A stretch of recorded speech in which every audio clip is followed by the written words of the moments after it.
कंकड़ चुनी चुनी महल बनवनी आलोग कहे घर मेरा एरा ना घर तेरा ना घर ला ता मन करेला तोहरा के हम धली ही अखबार में का बतलाई कितना डूबल बानी तोहरा प्यार में कजरारी रहना के कुर्बान मरेला ला, ला, ला। सानिया मिर्जा कटना थुन पावर स्टार भी झूमे हैं सर, मनोज तिवारी झूमे हैं। आप पूरा दुनिया को अपना गीत संगीत से झुमाए हैं सर। चाहेंगे सर 2 लाइन सर उस गाना को सुना दीजिए मेरे दर्शक लोग का सर। जी मैं पहले एक छोड़ी अरे सैया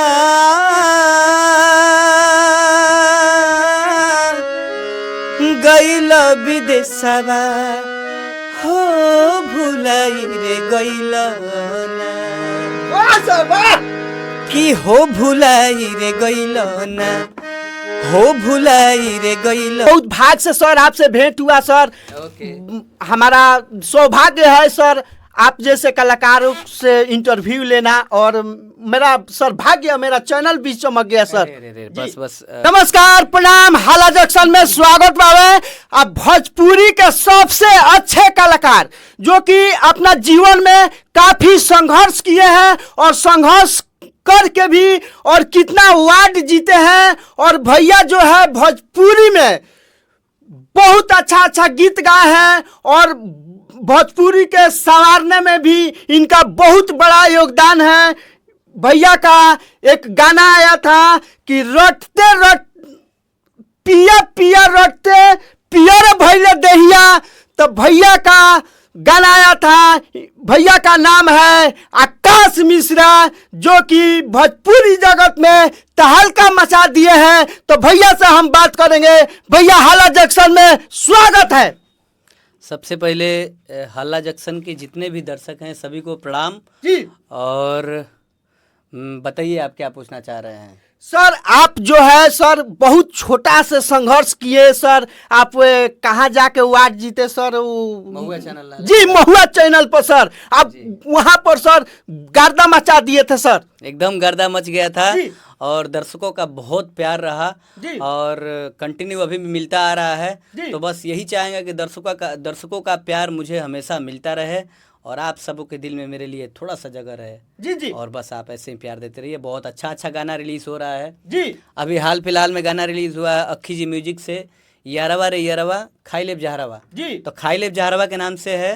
यूट्यूब पे आप सब लोग सुनिएगा और सुन रहे हैं उससे प्यार बहुत सारा दे रहे हैं आप सभी लोग। ट्रेंडिंग चल रहा है इंस्टाग्राम पे तो बस आप सब लोग यूट्यूब पे भी ट्रेंड कर दीजिए। सर हम चाहेंगे सर वहाँ जो गाना गाए थे पिया पिया रटते रटते हम चाहेंगे। बहुत भाग से सर आपसे भेंट हुआ सर। हमारा सौभाग्य है सर आप जैसे कलाकारों से इंटरव्यू लेना और मेरा सर भाग्य मेरा चैनल भी चमक गया सर। बस दर्शकों का प्यार है यही बोलूंगा मैं जी। और आप सब लोग दर्शकों तक पहुंचा रहे हैं जी इंटरव्यू के माध्यम से। तो मैं सुना देता हूं 2 लाइन जी। पिया पिया रटते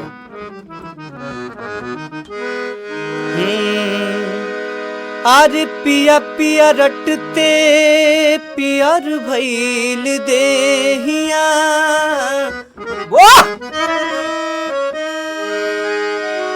अरे पिया गइल कबना किसेज पे तनिको नीक न लगे कि जगले हो भो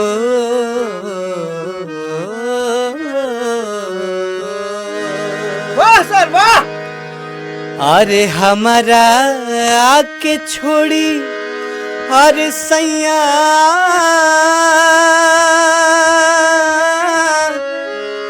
गैल विदेशवा हो भुलाई रे गैल ना कि हो भुलाई रे गैल ना हो भुलाई रे गइलो ना किया है रमा कवन सवतिया परलो भाई रे गइलो ना किया है रमा कवन सवतिया परलो भाई रे गइलो ना। सर दर्शक लोग का सर आप दिल जीत लिए सर। अरे बस बस बस, आप सब लोग आशीर्वाद दीजिए जी, और आप सब लोग मेरा दिल जीत ले रहे हैं और मैं आप सभी का दिल जीतूं। भरसक प्रयास करता हूं कि आप सब तक पहुंचे, कि दिल से कहा गया है कि दिल से निकला हुआ चीज़ दिल तक पहुंचता है। जी जी, तो प्रयास करते हैं कि दिल से ही गाए हम लोग, और बस आप सबका प्यार हमेशा बना रहे। सर आप सर महुआ चैनल पर थे तो आप बहुत छोटा थे सर, तो एक गाना आप गा रहे थे और बीच में आप छोड़ के भाग गए, तो फिर आए सर। हाँ। तो हमारे भोजपुरी के माने जाने एक्टर मनोज तिवारी थे वहाँ पे, तो आपको बुलाए, फिर आप गाना गाए सर। आपके गाना पर हमारे भोजपुरी के पावर स्टार भी झूमे हैं सर, मनोज तिवारी झूमे हैं। आप पूरा दुनिया को अपना गीत संगीत से झुमाए हैं सर। चाहेंगे सर 2 लाइन सर उस गाना को सुना दीजिए मेरे दर्शक लोग का सर।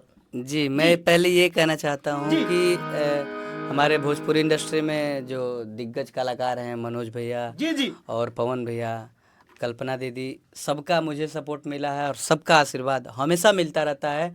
बस यही कहना रहेगा कि बस भैया लोग के दिल में मैं हमेशा रहूं और अच्छा गीत गाता रहूं। तो मैं 2 लाइन वो सुनाता हूँ। जान मारेला जान मारेला ता मन करेला तोहरा के हम धली ही अखबार में, का बतलाई कितना डूबल बानी तोहरा प्यार में, कजरारी रहना के कुरबा बान मारेला ला, ला, ला। सानिया मिर्जा कटना थुनिया है जान मारेला, सानिया मिर्जा कटना थुनिया है जान मारेला, सानिया मिर्जा कटना थुनिया जान मारेला, जान मारे जान मारे जान मारे जान मारेला। वाह सर आप सर संगीत लाइन में आप बहुत छोटा से संघर्ष करते आ रहे हैं सर वो जीवनी आपको कैसा रहा सर? जो जिस उम्र में लड़का लोग खेलता है कूदता है, उस उम्र में सर आप जाके महुआ चैनल पर तहलका मचाए सर। बिहार का नाम सर, बिहार के नाम है, हाँ, बिहार का नाम रोशन किए सर। उस समय जो कैसा लग रहा था सर? देखिए, जब बचपन में लोग स्ट्रगल करते हैं तो स्ट्रगल नहीं समझ में आता है जी। ऐसे तो संगीत लाइन में जो भी स्ट्रगल कर रहा है उसको उतना अनुभव नहीं होता है कि समझ में नहीं आता है कि मैं स्ट्रगल कर रहा हूँ, क्योंकि मज़ा आता है जी। जिसे मज़ा आता है उसे आगे बढ़ने में मतलब कोई दिक्कत नहीं होती है। सर आप उस वहाँ प्रोग्राम दे रहे थे आप मतलब हम तो वीडियो में देखे हैं, आपका पिताजी सामने बैठे थे सर, उस समय आपको कैसा लग रहा होगा? मुझे गौरव फील हो रहा था कि मैं अपने पापा के सामने बैठ के गा रहा हूँ और मेरे पापा सुन रहे हैं। जी। और भोजपुरी के अच्छे दिग्गज कलाकार थे, उन लोगों के सामने गा के थोड़ा सा कॉन्फिडेंस अंदर से आता है कि हाँ, मुझे सुनने वाले अच्छे लोग हैं और इन लोगों को अच्छा लग रहा है तो सबको अच्छा लगे। जी सर आज भी हमारे पावर स्टार हैं, पवन सिंह हैं, मनोज तिवारी जी हैं, निरहुआ जी हैं, ट्रेंडिंग स्टार खेसारी जी हैं। सर आपका संबंध कैसा है सर? बहुत अच्छा संबंध है और सभी लोग मुझे प्यार करते हैं, सभी लोग प्यार देते हैं। जी। तो बस यही, सबका प्यार है मेरे साथ। सर इस गाना लाइन में सर सबसे ज्यादा सपोर्ट सर किसको मिला आपको? फैमिली सपोर्ट है, सबका सपोर्ट है और भोजपुरी इंडस्ट्री में भी सब लोग सपोर्ट करते हैं मुझे। मैं कुछ दिनों से मैं अपने घर पे ही रह के काम करता था, अपना स्टूडियो मेरे घर पे, तो मेरे पापा जी बनवाए थे तो मैं उसी में काम करता था। अब थोड़ा सा हुआ कि सब लोग बोल रहे थे कि अब इंडस्ट्री में आके सबसे मिलजुल के काम करिए, तो बस मिलजुल के काम कर रहे हैं। आप लोग अपने दिल में बस अपने भाई के लिए जगह बना के रखिएगा। अब बहुत अच्छा मतलब हिट गाना हम लोग कर रहे हैं, बहुत जल्द सुनने को मिलेगा आपको।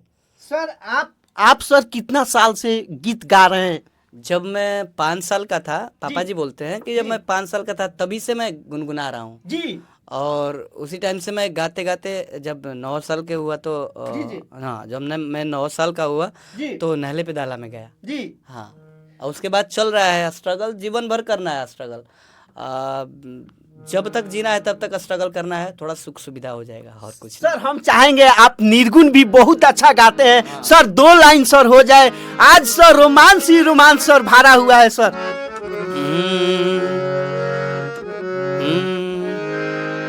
हर कंकड़ चुनी चुनी महल बनवनी, लोग कहे घर मेरा एरा,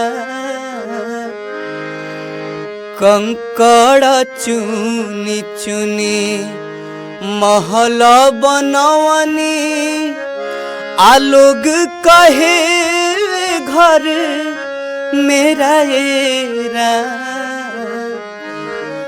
ना घर तेरा ना घर मेरा, ना घर तेरा ना घर मेरा, चिड़िया रैन बसेरा राम, बिरह के अगिया लगल एही तन में, आ कौन सखी मार दिहली टोनाए राम, कौन सखी मार दिहली टोनाए हरि जी, कौन सखी मार दिहली टोनाए राम, बिरह के अगिया लगल एही तन में, कौन सखी मार दिहली टोनाए राम। सर दिल जो है पूरा घायल कर दिया सर, पूरा घायल हो गया सर गाना सुन के सर। Love you. मैं यही कहना चाहूँगा कि मेरा आकाश मिश्रा पेज है, तो आप सब लोग आकाश मिश्रा पेज से सब लाइव मेरा सुन सकते हैं, जितना भी गाना आ रहा है सब उस पर अपडेट मिल जाएगा आप सभी को। और मेरा इंस्टा आईडी है आकाश मिश्रा रियल, तो आप सब लोग फॉलो कर लीजिए दोनों पेज और इंस्टा को, ताकि आप सब सुन पाएँ मेरे गाना। और जितना भी मेरा गाना आ रहा है, ऑफिशियल पेज है मेरा, ऑफिशियल चैनल भी है, तो आप सब लोग यूट्यूब पे ऑफिशियल चैनल को भी सब्सक्राइब कर लीजिए, ताकि सब गाने का नोटिफिकेशन आप सभी तक पहुंच जाए। सर भोजपुरी में सर क्या धमाका देने वाले हैं सर? भोजपुरी में धमाका अभी आ रहा है जी। मैं अभी नहीं कहूँगा कि वैसे स्पेशल लगन सॉन्ग आ रहे हैं, जैसे लगन में स्पेशल हिट गाने बाजते हैं, तो वो सब आ रहे हैं, बस थोड़ा सा सब्र करना है जी। तब तक। सर भोजपुरी में आप ऐसे साफ सुथरा आकाश जी, आप मतलब सिंगर हैं, विवाद में सर नहीं रहते हैं सर, इसका कारण क्या है? नहीं, कंट्रोवर्सी करना शौक नहीं है और चाहता भी नहीं हूँ, क्योंकि मैं संगीत क्षेत्र में हूँ, तो मुझे बहुत अच्छा लगता है। किसी से बहस और किसी के बारे में कोई टिप्पणी नहीं करने का मन करता है। सभी लोग अच्छे हैं और सब अपने अपने जगह पे सही हैं। सर एक सवाल लास्ट मेरा रह गया सर, आज भी सर हमारे स्टार लोग हैं जैसे मनोज तिवारी, आप तो अपोन सिंह भैया हैं, क्या आज भी बातचीत होता है सर? आपके बारे में हालचाल पूछते हैं, चाहे आप उनसे पूछते हैं? जी, ऐसा कह सकता हूँ कि जहाँ हम लोग मिलते हैं वहाँ बड़े भैया हालचाल पूछते हैं और आशीर्वाद भी देते हैं जी। और मेरा पीठ भी टकटकाते हैं, क्योंकि उन लोगों का प्यार जो है ना बहुत मिलता है, और वो लोग बहुत अच्छे हैं जी। मेरे नज़र में बहुत अच्छे हैं जितने लोग हैं, पवन भैया, कल्पना दीदी, खेसारी भैया, मनोज भैया, सभी लोग अच्छे हैं मेरे लिए, और सबका प्यार मुझे मिलता है। तो मैं यही बोलूँगा कि हमेशा वो लोग मेरा हालचाल पूछते रहते हैं।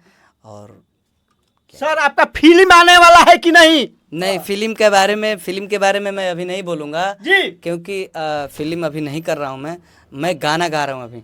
सर आपका आवाज भी बहुत अच्छा है, आप बहुत हैंडसम भी हैं सर, इसीलिए मेरा दिल किया कि सर पूछे आप कब आ रहे हैं। जी, बहुत बढ़िया। मेरा आवाज़ आपको अच्छा लगता है और सभी को अच्छा लगता है। बस फिल्म के बारे में अब हम क्या बताएं? फिल्म हमारा करे के हुई तो फिर हमारे दर्शक लोग डिसाइड करिए कि हमारा फिल्म करे के बाकी नहीं करे के, बस। तो जाते जाते सर हाला जंक्शन को बारे में क्या बोलिएगा? हाला जंक्शन के बारे में जाते जाते हम यह कहब कि आप सब लोग हाला जंक्शन के सब्सक्राइब करें, और हाला जंक्शन के चैनल से बहुत अच्छा न्यूज आवता, और आप सब लोग देखिए जा, ढेरों सारा आशीर्वाद प्यार दीजिए हाला जंक्शन के। सर एगो लास्ट गीत सर आपसे हाथ जोड़ रहे हैं सर। आपका गाला जो है सर सरस्वती माँ का दया है कि आप इतना सुंदर गाते हैं सर। एगो गाना आइल बा जौन हम बताइनी है कि खाई ले जहरवा। तो बता दी कि ये गाना के म्यूजिक गौरव रोशन जी कैले बानी और एकरा में फीचरिंग कैले बानी अक्खी जी और बता दी कि एकरा में गौले बानी शिल्पी राज जी और हमार आवाज बा। तो हम मेल फीमेल दोनों के अभी हम ही गा देते नहीं।